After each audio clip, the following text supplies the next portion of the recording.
Welcome once again to Lehto's Law. Here's Steve Lehto. Well, this is fun. I mentioned recently that I was on BBC a couple of years ago, on the telly, as they say, in England, talking about the lemon law. And this was years ago.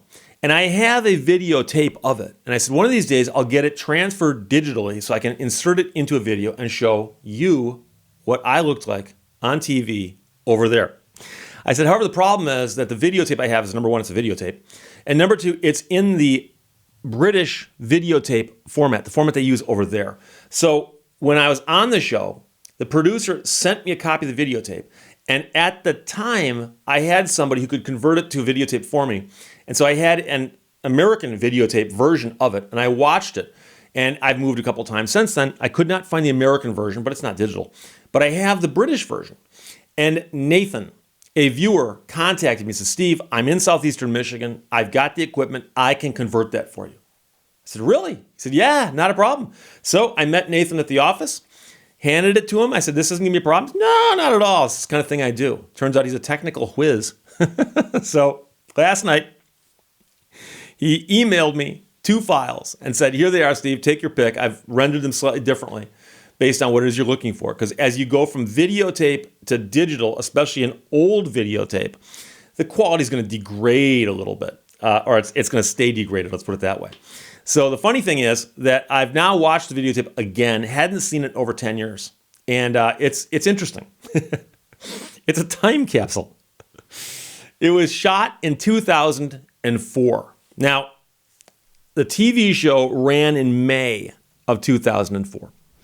And I believe it was in January or February of 2004. I'm sitting at my desk one day, and a secretary buzzes me and says, hey, Steve, somebody has some questions about the lemon law. I pick up the phone, and a woman with a heavy British accent says, and I can't do a British accent, so I'll just trust me on this. She starts asking me questions generally about the lemon law. It's obvious she does not have a car. She's simply asking me, like, what's the lemon law do? How does it work? How effective is it?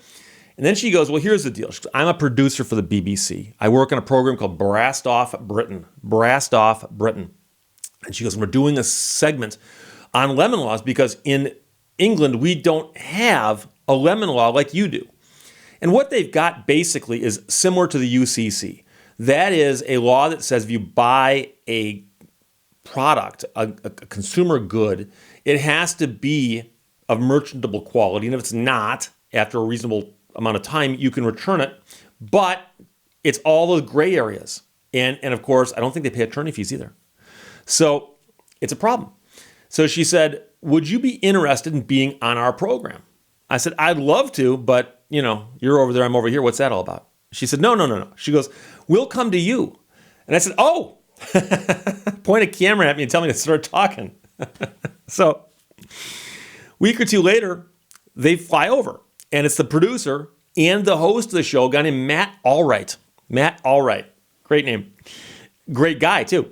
And so they think they flew in on a Saturday, and they called me and said, can you show us around on Sunday? We're going to go look at different places we can shoot. And then on Monday, we'll actually shoot. How's that? I said, that's great. So on Sunday, they called me. I drove over and met them someplace. And we all piled in my car, and we drove around and looked at different places. And they were asking, can we shoot here? What, and so finally I said, look, if you guys want to get a lot of Detroit car stuff, there's certain things you want to do. For instance, you could go to the Henry Ford Museum, which they did do, and see all the cars there, and the whole story of the automobile in Detroit is there. I said, also, you drive around downtown Detroit, there's some iconic things, such as the Renaissance Center, which is a big building of a bunch of towers with the GM logo at the top, and that's GM's world headquarters. And there's also like Ford Field, which is a football field, but it's named after Ford. I go, so you drive around Detroit, you can't miss all of these iconic landmarks. And even at the time, they asked me about 8 Mile, which of course was a big hit for Eminem from Detroit.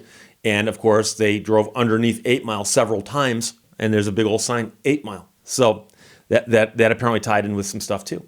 So then on Monday, we had agreed to meet downtown, and they're going to shoot an interview with me in front of the GM building. And then they asked me, do you have any clients who have used the lemon law successfully who can talk about their story? I said, absolutely. They said, well, can you line up a few for us? So this is the first phone call. I called up a couple of my clients, Jeff and Stephanie, who I'd gotten vehicles bought back for. And I said, do you guys want to be on TV? And they're, sure.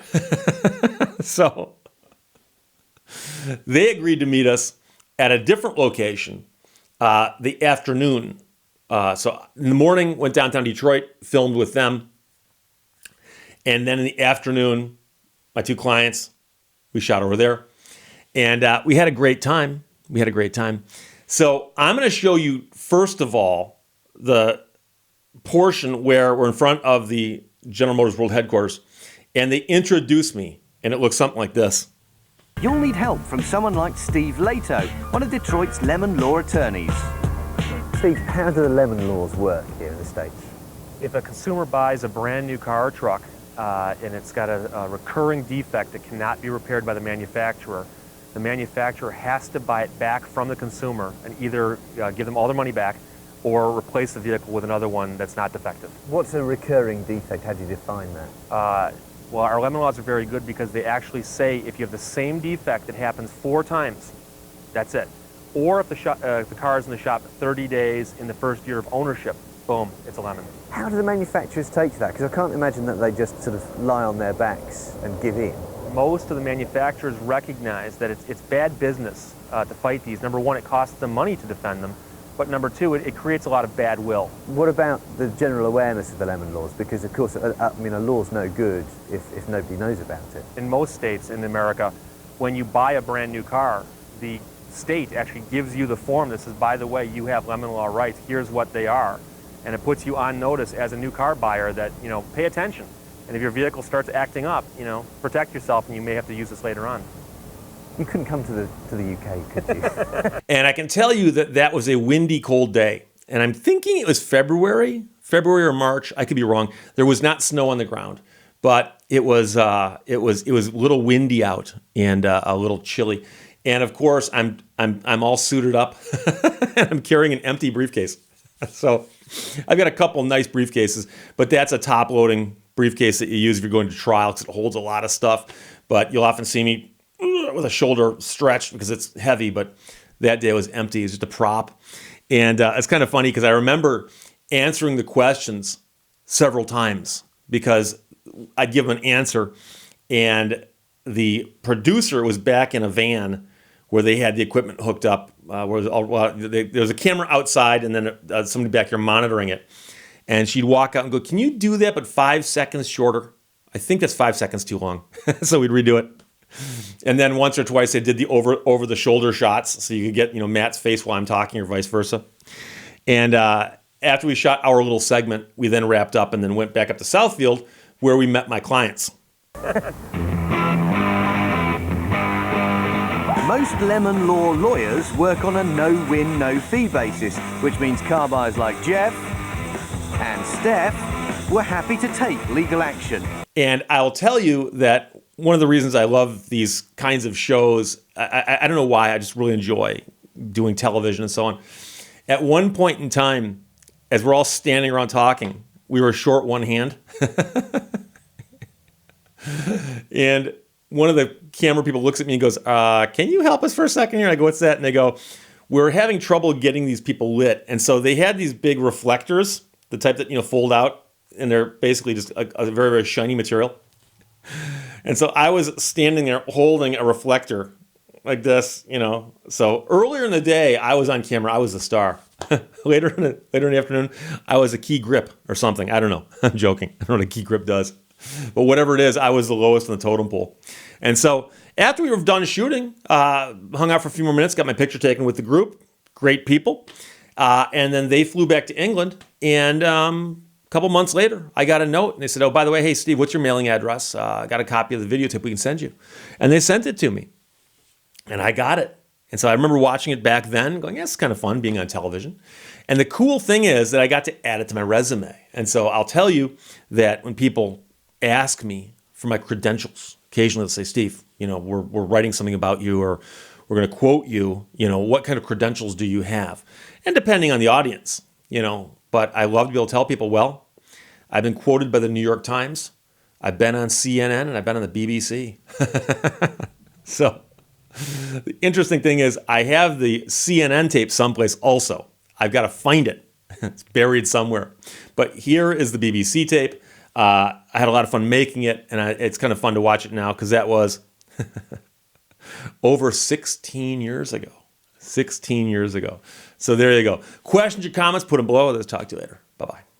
Thank you for watching Lehto's Law.